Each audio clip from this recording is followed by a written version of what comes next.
오늘 제목을 한번 따라 하실까요? 내가 만든 하나님. 제목이 상당히 도전적이라면 도전적이라 할 수 있습니다. 오늘 저는 우리가 봉독한 사도행전 1장 4장 1절부터 12절 말씀, 이 본문을 가지고 두 가지 대단히 중요하고 큰 주제를 살펴보고자 합니다. 주보 소개 보시면요, 한쪽 면을 열어보시면 이번 주부터 셀 모임이 방학하기 때문에 설교를 간략하게 요약을 해봤습니다. 오늘 두 가지 주제를 살펴보려고 하는데요, 첫째는 사도들과 당시의 종교 지도자들의 만남을 통해서 자신도 모른 채 교묘하게 형성되어 버린 거짓된 인본주의적 신앙 체계의 위험성, 좀 말이 조금 어렵기도 하지만 인본주의적 잘못된 신앙 체계에 대해서 우리가 한번 살펴볼 것이고요.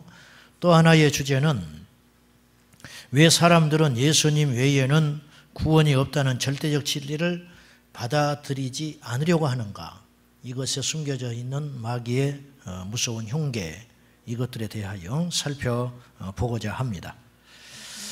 자, 먼저 첫 번째 주제는 우리 안에 형성되어 있는 자기도 모른 채, 이게 그게 더 위험한 겁니다. 적이 보이지 않기 때문에 더 위험하고요.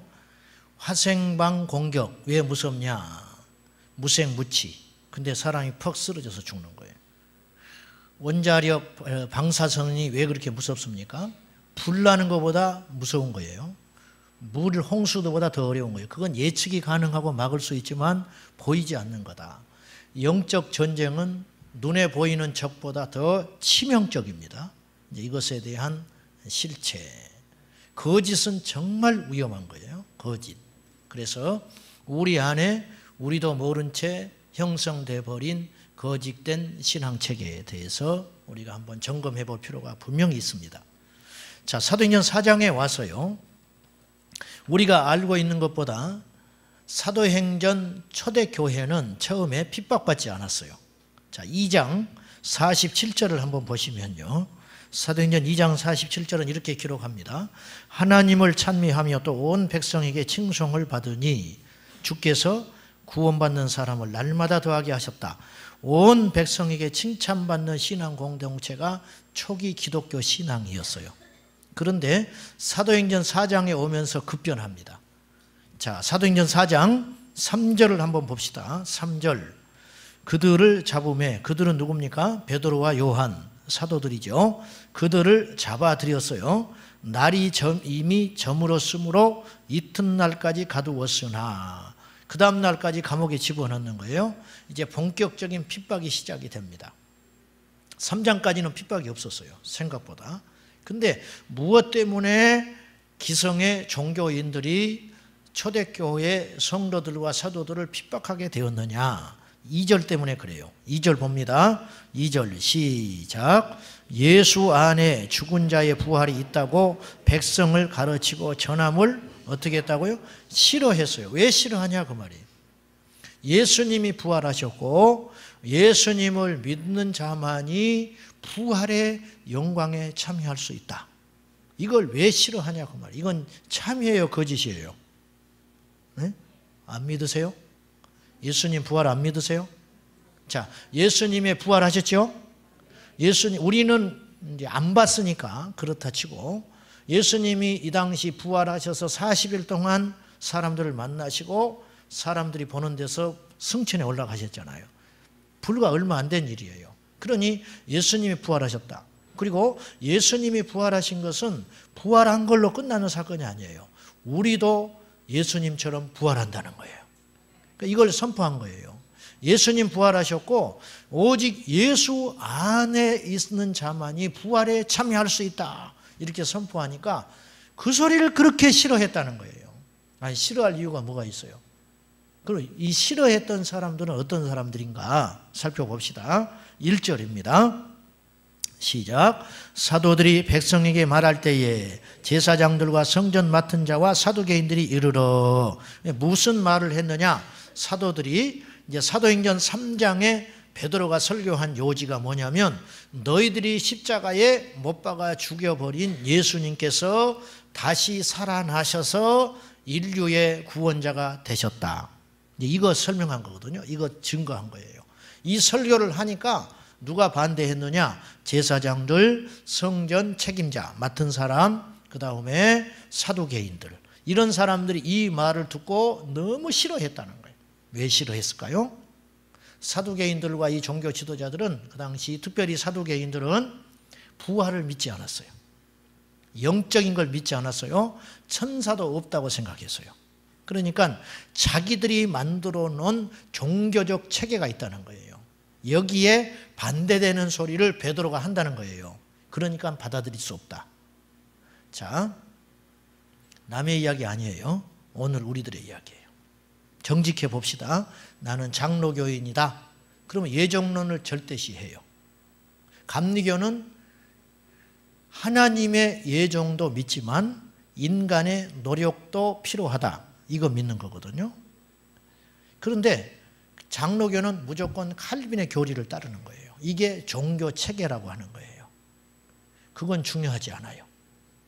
교파로 구원받지 않습니다, 여러분. 내가 어떤 교파를 믿느냐 전혀 중요하지 않아요. 우리는 성경에서 말하시는 믿음이 무엇이냐. 성경에서 계시하신 하나님 믿어야 천국 갑니다. 근데 오늘날 사람들이 이제 사두개인들은 부활을 안 믿는 사람들끼리 모인 거예요. 그래서 사두개파에 들어가면 부활이나 천사를 무조건 안 믿어야 되는 거예요. 거기에 들어간 사람들은 그렇게 정해져 있는 거예요. 그러니까 자기들이 믿고 싶은 하나님만 믿는 거예요. 성경에는 천사가 있어요, 없어요? 있지요. 예수님의 부활이 있지요. 그런데 자기들이 갖고 있는 신학적 색깔이 그것과 맞지 않다고 반대하는 거라는 거예요.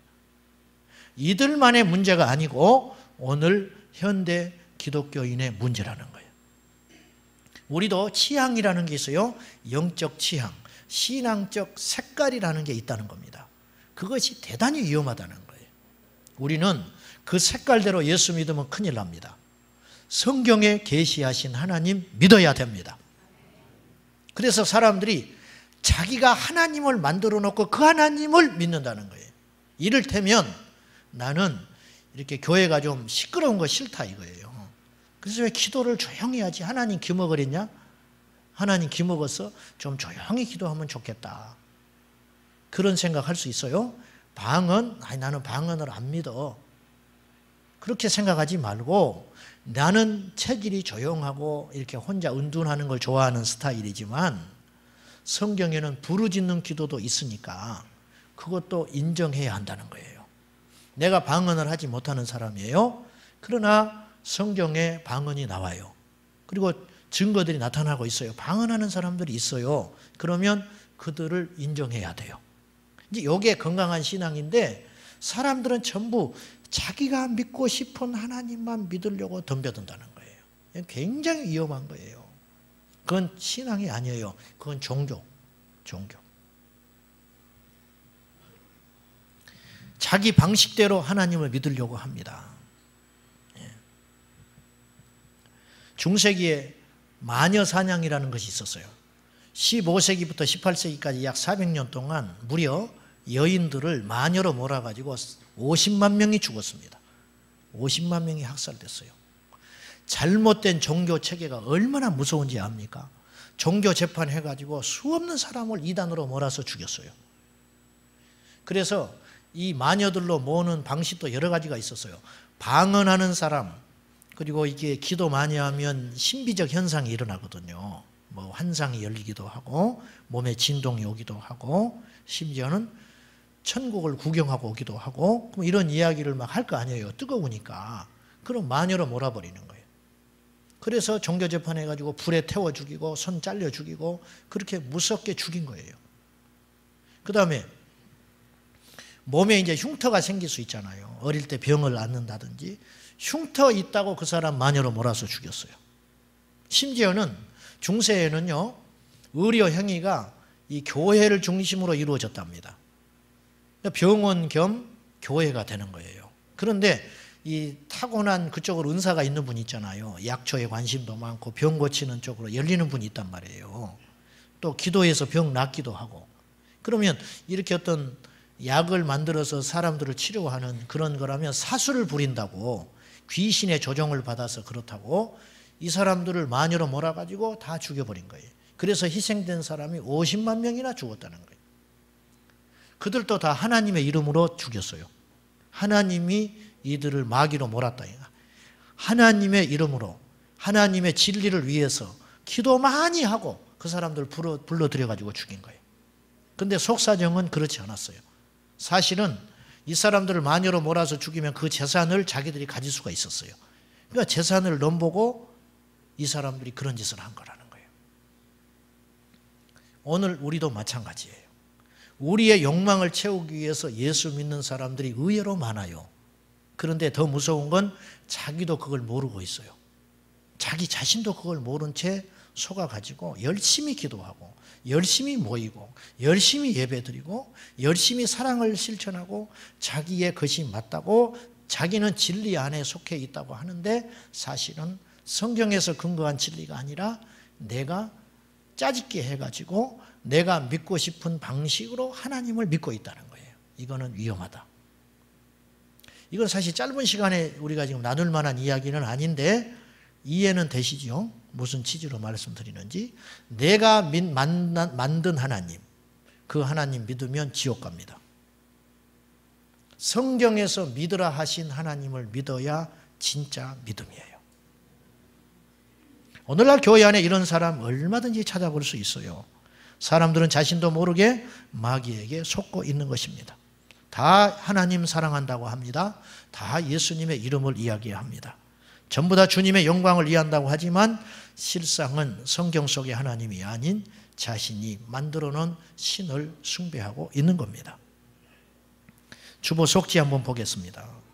자, 그 성경 구절이 나와 있어요. 출애굽기 24장 4절과 5절을 한번 보십시오. 모세가 여호와의 모든 말씀을 기록하고 이른 아침에 일어나 산 아래에 제단을 쌓고 이스라엘 12지파대로 12기둥을 세우고 이스라엘 자손의 청년들을 보내어 여호와께 서로 번제와 화목제를 드리게 하고, 모세가 하나님께 이스라엘 백성들 12지파와 청년들을 동원해서 제사를 드렸어요. 누구한테 드리는 거예요 지금? 누구한테 예배 드리고 있는 거예요? 하나님께 드립니다. 여기 여호와께 서로 번제와 화목제를 드렸다고 했잖아요. 하나님께 드렸어요 지금. 그런데 출애굽기 32장에 보면 모세가 시내산에 올라가 가지고 내려오질 않으니까 이스라엘 백성들이 불안해 가지고 금송아지를 만들어 놓고 경배하는 장면이 나와요. 봅시다. 32장 5절과 6절입니다. 같이 한번 읽어볼까요? 시작. 아론이 보고 그 앞에 제단을 쌓고 이에 아론이 공포하여 이르되 내일은 여호와의 절일이니라 하니 이튿날에 그들이 일찍이 일어나 번제를 드리며 화목제를 드리고 백성이 앉아서 먹고 마시며 일어나서 뛰놀더라. 자, 24장은 하나님께 제사하는 장면이고 32장은 자기가 만든 신에게 제사하는 거예요. 그런데 자기가 만든 신에게도 하나님이라고 부르고 제사를 해요. 어떻게 알 수 있느냐? 아론이 제단을 만들어놔. 제단 만들었어요? 안 만들었어요? 제단 쌓지요? 하나님께 드리는 제단과 똑같이 만든 거예요. 24장에도 제단 만들었잖아요, 모세가. 근데 32장은 이제는 아론이 제단을 만든 거예요. 그 다음에 내일은 여호와의 절일이다. 내일이 안식일이에요. 그러니까 내일 하나님께 제사하자. 그래서 그날은 제단만 만들어 놓고 그 다음날 이스라엘 백성들이 모여가지고 금송아지 만들어 놓고 거기다가 번제를 드리고 화목제를 드리고 음식을 먹고 펄펄 뛰면서 누구의 이름 불렀을까요? 하나님. 하나님의 이름을 부르면서 이 금송아지가 하나님이라는 거예요. 그것은 완전히 속고 있는 거죠. 오늘 우리도 마찬가지예요. 하나님의 이름으로 금송아지 여기 만들어 놓고 좀 극단적으로 표현하면 제단 쌓아놓고 우리의 욕망을 위해서 예배 드릴 수 있다는 거예요. 그러니까 내가 싫으면 싫은 거예요. 이건 신앙 아니에요. 내가 싫고 힘들어도 하나님이 좋으면 그렇게 사는 것이 믿음이라는 거예요. 그런데 오늘날 이런 믿음을 찾아보기가 쉽지 않다는 거예요. 그래서 믿음이 취약합니다. 힘이 없어요. 힘이 없어요. 그러면 정말 믿는 것과 거짓된 신앙체계 하에서 희생당하고 있는 잘못된 신앙을 구분하는 비결은 무엇인가? 자, 4장 19절을 가봅시다. 사도행전 4장 19절 시작. 베드로와 요한이 대답하여 이르되 하나님 앞에서 너희의 말을 듣는 것이 하나님의 말씀을 듣는 것보다 옳은가 판단하라. 베드로가 사람들과 논쟁할 때에 너희들의 이론과 너희들의 종교 체계를 내가 받아들이는 것이 옳은지 아니면 하나님의 말씀을 듣고 내가 제대로 이야기하는 것이 옳은 것인지 한번 판단해봐라. 생각이 있으면 어떤 게 맞아요? 인간의 사상이 맞아요? 하나님의 말씀이 맞는 거예요? 두 말할 이유도 없잖아요. 진짜 신앙은 거짓된 신앙체계가 아닌 진짜 신앙은 두 가지 특징이 있습니다. 첫째, 그 중심에서 일하시는 분이 하나님인가? 그 중심에서 일하시는 분이 하나님이어야 진짜 신앙이에요. 두 번째는 그 일을 하는 동기가 누구를 위한 일인가예요. 하나님을 위한 일이어야 합니다. 사두개인, 그 다음에 성전 맡은 사람, 제사장들, 겉으로는 하나님을 위한 것 같았지만 자기의 욕망의 도구로 하나님을 이용하고 있는 겁니다. 이건 신앙 아니라는 거예요. 하나님 중심의 신앙은 첫째가 하나님이고 둘째가 영혼 구원하는 것이고 세 번째가 교회 공동체 유익이라는 거예요. 이것이 안 지켜지면 아무리 열심, 아무리 많은 걸 드리고 아무리 많은 시간을 헌신해도 자기의 의가 드러나고 자기의 욕망이 표출된다면 그 사람은 자기 종교를 믿고 있는 것이지 하나님을 신앙하는 것은 아니라는 거예요. 자신의 기대와 어긋난 결과가 일어난다 할지라도 자신의 업적과 공로를 인정받지 못한다고 할지라도 묵묵히 주님을 주목하는 사람이 진정한 그리스도인이다. 목사도 속을 수 있어요. 아침부터 저녁까지 열심히 일할 수 있습니다. 성도들을 보살필 수 있습니다. 우는 사람과 함께 가서 울 수 있고 기뻐하는 사람과 함께 기뻐해 줄 수 있어요. 성도들의 존경과 사랑과 심지어는 성자라는 말도 들을 수 있어요. 그런데 주님 앞에 가니 주님 말씀하기를 너는 나의 일을 한 게 아니고 너의 일을 했다. 얼마든지 그런 평가를 받을 수 있다는 거예요. 억울하겠죠. 어떻게 그렇게 말하십니까? 네 중심에 예수 그리스도가 나타나지 않았다. 사람들이 전부 너만을 자랑하지 않느냐. 그건 잘못된 거라는 거예요.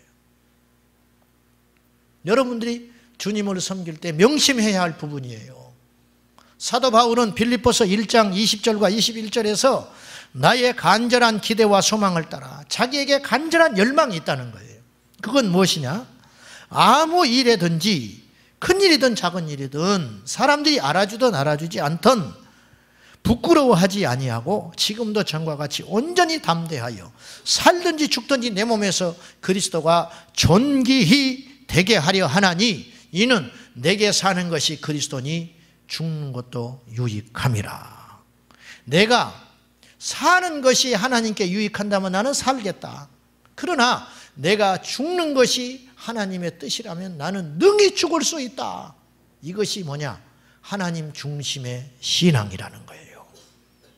전부 잘 믿는 것 같지요. 전부 사랑이 넘치는 것 같지요.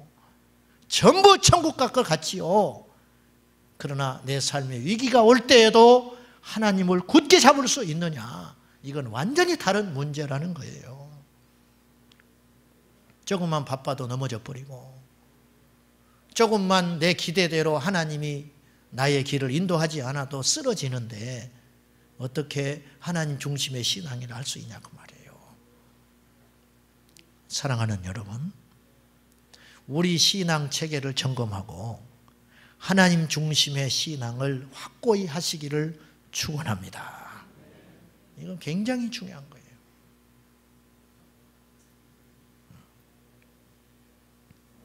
어떤 사람은 선교가 중요하다고 해요.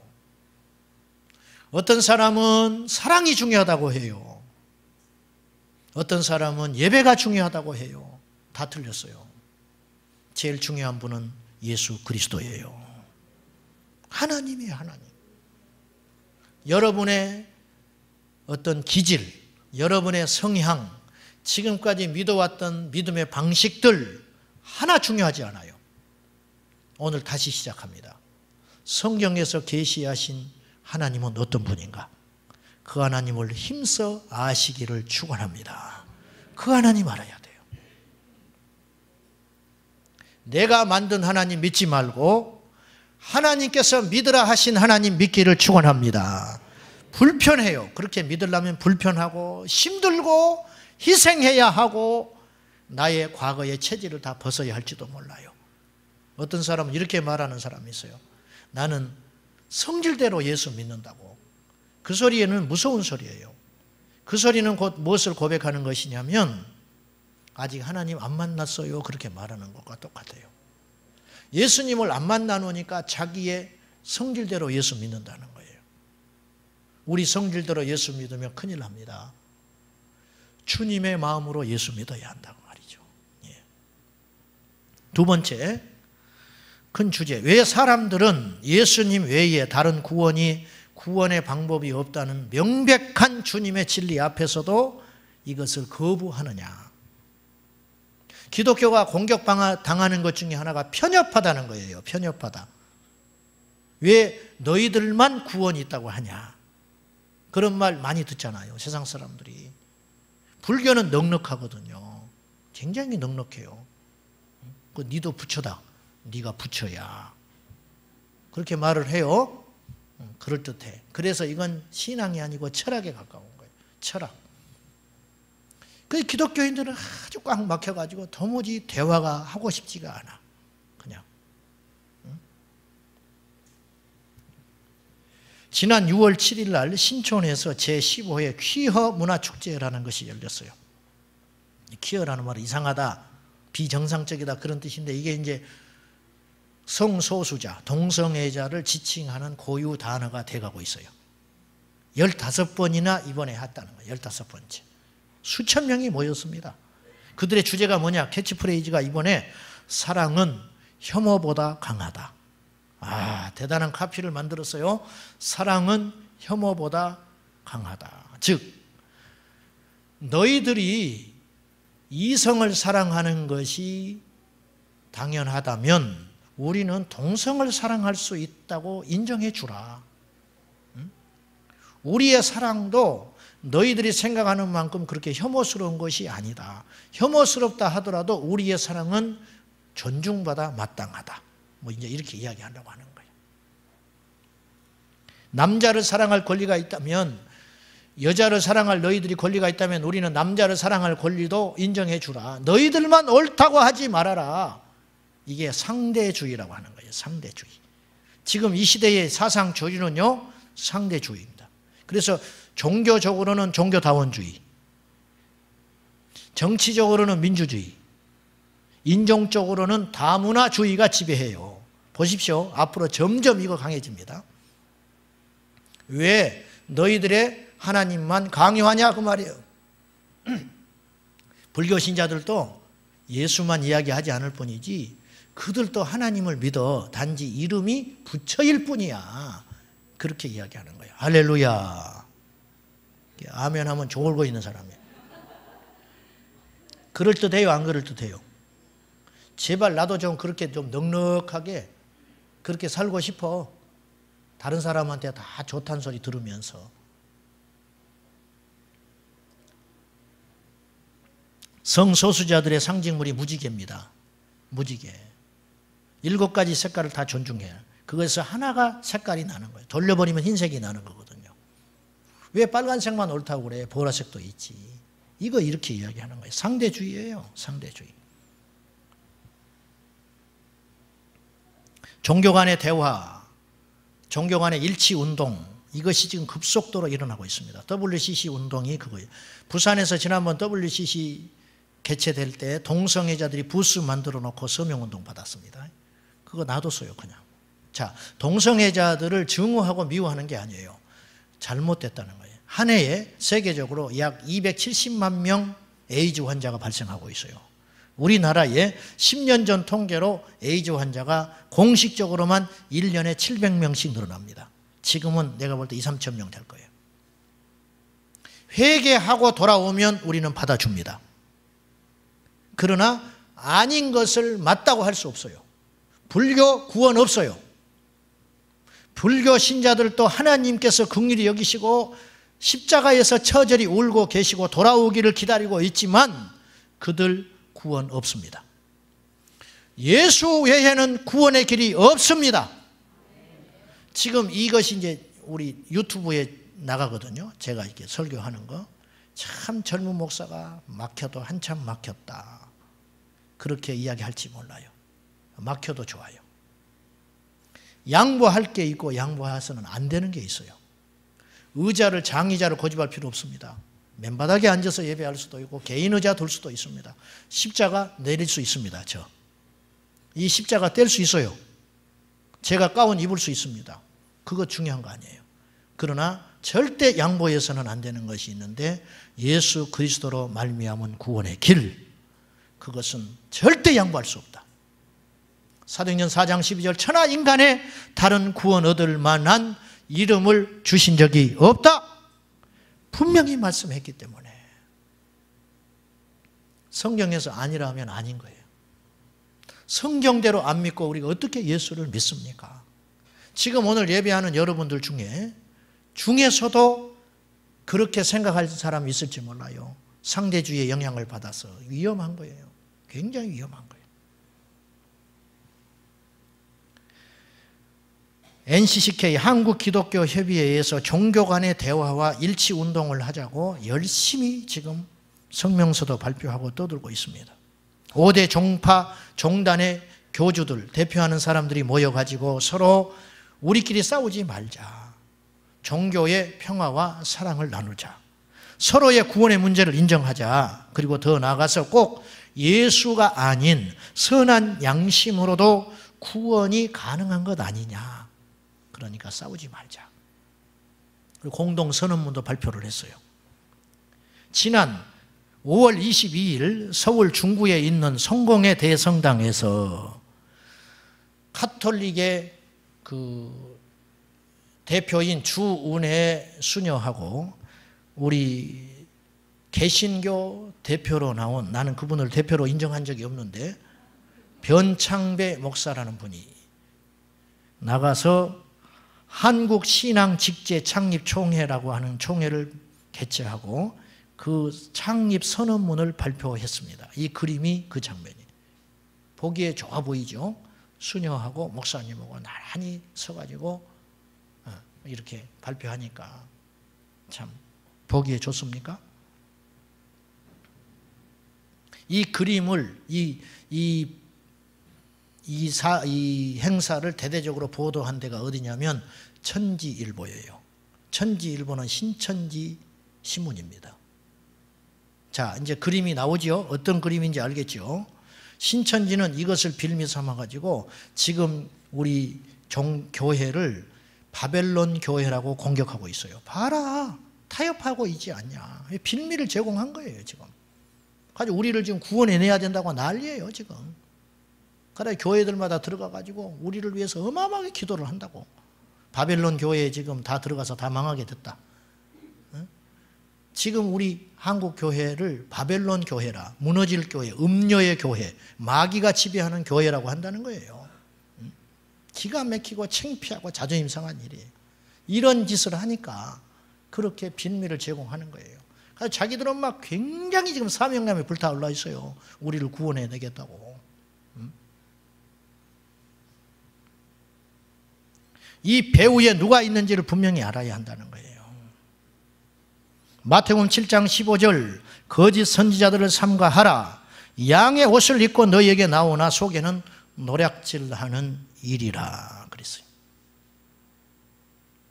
여러분 지금 오늘 예배하는 여러분들 중에 가족의 가톨릭 신자도 있고 가톨릭에 대해서, 천주교에 대해서 어떤 여러분이 생각을 갖고 있는지는 모르지만 그건 자유예요. 그러나 내 분명히 이야기합니다. 너무 비슷하기 때문에 더 위험합니다. 가톨릭 교리대로 예수 믿으면 지옥 갑니다. 8월 14일 2박 3일을 일정으로 프란체스코 교황이 한국 방문합니다. 8월 15일이 어떤 날인지 압니까? 광복절. 가톨릭의 절기로는 마리아 승천한 날입니다. 마리아가 8월 15일 날 승천했대요. 마리아가 무슨 승천을 해? 사람인데 죽었지. 완전히 성경을 잘못 왜곡한 거죠. 예수로 말미암은 구원의 길이 아니고 그들은 공식적으로 이야기합니다. 마리아를 통해서 기도하여 예수께 나간다. 인간과 하나님 사이의 유일한 중보자는 예수 그리스도밖에 없어요. 마리아가 십자가에서 죽었습니까? 왜 선한 여인 마리아를 그렇게 욕되게 하냐고 말이에요. 천국에 가 있는 마리아를 왜 그렇게 욕되게 하냐고 말이에요. 마리아를 우상 숭배하고 있어요. 성당에서는 마리아가 어른으로 나와 있고 항상 어린 예수 안고 있죠. 그렇죠? 이 어린 예수를 안고 마리아가 있다고요. 이건 이교도의 영향이에요. 이교도. 우리 예수님은 왕이세요. 어린 양이 아니에요. 어린 아이가 아니라고.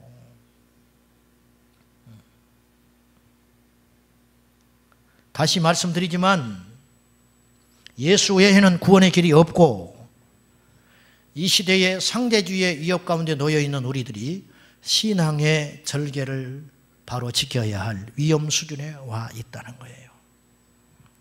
지난주에 주께서 저에게 주시는 어떤 마음의 감동이 있었는데 이런 마음을 하나님이 주셨어요. 야, 이제 불신자를 전도해야 하는 시대가 닦이고 있다. 지금 밖에 나가서 전도하고 불신자들 얼마나 어려운지 몰라요. 지금 안 믿는 사람들이 전도를 받고 예수 믿을 확률은 거의 제로에 가깝습니다. 그러면 어떻게 해야 되느냐? 교회 안에 불신자가 있다. 제 기억에 한 10여 년 전만 해도 교회 안에 불신자라는 말 자체를 쓰질 않았어요. 교회 안에 불신자라니요. 말이 안 되는 것이죠. 그런데 오늘날 교회 안에 불신자가 많아요. 때가 악하고 주님 오시는 날이 다가오고 말세가 되니까 지금 추수를 한다 이거죠. 추수꾼이 추수를 해요. 추수하는데 날이 좋고 시간이 많을 때는 여유롭게 많은 것들을 수확하려고 하고 이렇게 손이 미치지 않는 곳까지 가서 부지런히 추수를 할 거 아닙니까? 그러다가 날씨가 흐려지고 아니면 시간이 흘러서 저물어진다 그러면 어떻게 하겠어요? 이미 수확한 것을 빨리 담아야 할 거 아니에요. 정말 급해지면요 떨어진 것도 못 주워 담고 그냥 몇 개만 치고 가야 된다고. 영적으로 제게 그런 깨달음을 주신 거예요. 하나님이. 지금 교회 안에 불신자가 있다. 그들을 빨리 거듭나게 해야 된다. 근데 이 시간도 지나면 어떤 일이 벌어지느냐? 남의 믿음 신경 쓸 겨를도 없이 내 믿음 겨우 지켜야 할 때가 올지도 몰라요. 핍박이 시작되고 환난이 시작되면. 과거에는 이것이 10년, 100년에 걸쳐서 서서히 진행이 됐어요. 그런데 다니엘서에 예언한 대로 말세에는 두 가지 특징이 일어납니다. 지식이 많아지고 왕래가 빨라져요. 이거는 오늘 이 시대는 굉장히 많은 지식이 쏟아지고 있고 속도가 빨라졌어요. 그래서 과거 100년에 일어날 만한 일이 1년 안에 일어난다고요. 이해되세요? 1000년이 하루 같고 하루가 1000년 같아요. 과거에 1000년 동안 2000년 동안 주님께서 세상을 통치하면서 서서히 진행되어 왔던 재림의 시각표가 이제는 1년 10년 안에도 일어날 수 있다는 거예요. 기술이 그렇게 발전을 했어요. 그러니까 각성하고 우리가 영적으로 깨어서 대비하면서 환난 날을 대비하고 우리의 믿음을 굳게 지켜야 한다는 겁니다. 근데 우리는 너무 깊은 잠에 빠져 있는 것 같아요. 내가 만든 하나님 믿으면 안 됩니다. 그리고 예수 외에 다른 구원이 있다고 말하는 사탄의 소리에 절대로 속아서는 안 됩니다. 오직 예수. 1936년 한국의 신사참배가 시작됐습니다. 일제시대에. 이들은, 일본 사람들은 태양을 숭배했습니다. 태양. 그래서 동방요배를 강요했어요. 동쪽에, 태양이 떠오르는 동쪽을 향해서 절을 하라. 그리고 하루를 시작하는 거예요. 그거 거부했어요. 신사참배가 시작됐지만 기독교인들이 반대했고, 특별히 평양 산정형 교회를 중심으로 주기철 목사님 강렬하게 반대했습니다. 많은 사람들이 다 90% 넘어가 버렸어요. 신사참배 다 해도 괜찮다고. 죽기가 두려우니까. 주 목사님 이렇게 고백했습니다. 내 몸을 가두고 어떤 고통에 던져진다 할지라도 나는 주님 아닌 어떤 것도 경배할 수 없다. 경배 흉내조차도 나는 내지 않을 것이다. 어떤 사람은 나에게 왜 괜한 일로 목숨을 버리느냐고 하고, 어떤 사람은 가족을 생각하라고 하고, 어떤 사람은 우리가 진심으로 신사참배한 것이 아니기 때문에 주님도 이해할 것이라고 하지만, 그리고 지금은 지혜롭게 양보하여 훗날을 도모하자고 말하지만, 우리 주님 날 위해 십자가 지셨고 그 고통 당하셨는데 나 이제 주님이 죽음이 무섭다고 어찌 주님을 모른 채 하겠느냐. 소나무도 죽기 전에 찍어져야 푸른 것이고, 백합화는 시들기 전에 떨어져야 향기로운 법이고, 이 몸도 시들기 전에 주님 전에 드려지기를 바랄 뿐이다. 그렇게 말했어요. 사랑하는 여러분, 교묘하게 마귀가 우리를 회유하다가 유혹하다가 안 되면 칼을 뽑아 들 거예요. 그때 견딜 수 있는 믿음이 있냐 그 말이에요. 그때 꺼지지 않는 기름 등불을 준비하고 있느냐 그 말이에요. 많은 애국 투사들이 주기철 목사님을 일제에 항거한 투사로 존경하지만 실상 주기철 목사님이 꿈꾼 것은 바로 십자가였다고 합니다. 예수님이 십자가 지신 것처럼 자기 자신도 자기 앞에 놓인 신사참배 거부라는 십자가를 담담하게 기쁘게 지고 가신 겁니다. 날씨가 좀만 더워도, 날씨가 좀만 추워도, 조금만 속이 상해도 하나님 거부하고 믿음 추락하는 이 시대에, 직장만 흔들려도 믿음이 흔들리는 이 시대에 과연 예수 그리스도를 위해 순교할 수 있느냐? 주님 말씀하기를 교회 안에 알곡이 있고 가라지가 있다. 근데 가라지를 즉刻뽑으라고 하지 않았어요. 놔둬라. 가라지를 뽑아내면 알곡도 다친다. 괜히 마음 상하니까. 마지막 날까지 놔둬라. 그런데 주님 오실 때 가라지는 이 땅에 남고 알곡은 들림받게 될 것이다. 여러분 안에 예수가 있습니까? 점검해 보십시오. 여러분 자식들에게 예수가 있습니까? 우리 교회는 예수가 왕이십니까? 화려하다고 쫓아가지 말고, 그 사람이 좋다고 그 사람이 말하는 걸 다 지지하지 말고, 유명하다고 따라가지 말고, 그 사람이 지금까지 옳았기 때문에 그 말하는 것을 무조건 따라가지 말고, 진리에 서 있는지 바로 분별하는 지혜들이 여러분 안에 있기를 예수님의 이름으로 축원합니다. 우리가 믿는 하나님, 우리가 만든 하나님 믿으면 안 됩니다. 성경에서 믿으라 하신 하나님, 성경에서 요구하는 믿음, 그리고 예수 외에는 길 없습니다. 왕따 당하고 사람들이 떠나가고 편협하고 답답하다고 도저히 수준 낮아서 못 있겠다고 떠나간다 할지라도 우리는 오직 예수 신앙, 예수로 말미암은 구원의 길 외에는 어떤 것도 받아들이지도 말고 듣지도 말고 양보하지도 말고 올곧게 십자가의 길 걸어가기를 축원합니다. 기도하겠습니다.